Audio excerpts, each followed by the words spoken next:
মানুষের কাছে আপনি 2 দিন 4 দিন 5 দিন 7 দিন 10 দিন চাবেন, একটা সময় তারা বিরক্ত হয়ে আপনার উপর রাগান্বিত হবে। কিন্তু মুসলমান এমন একজন রব পেয়েছি আমরা, যেই রবের কাছে আমরা যখন চাইতে চাইতে চাওয়া বন্ধ করে দেই, তখন আমার রব ফেরেশতাদেরকে বলে, ওই ফেরেশতারা আমার বান্দাগুলো চায় না কেন?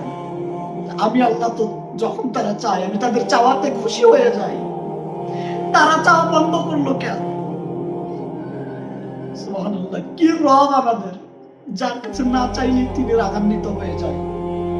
আর আমরা মানুষ ওই রবকে ভুলে গিয়েছি, ওই রবের দরবারে আমরা চাইতে পারি না।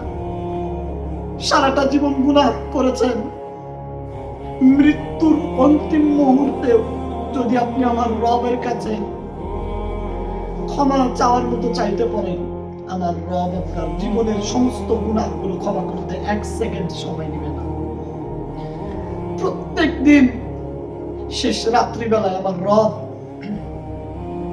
প্রথম আসমানে এসে বান্দাদেরকে আহ্বান করেন, হালমান মুস্তাগফিরিন, কোন বান্দা আছে আমার, কোন গুনাহগার, কোন পাপী, কোন অন্যায়কারী, কোন জালেম, চা না আমার কাছে ক্ষমা, আমি তোরে ক্ষমা করে দিলাম।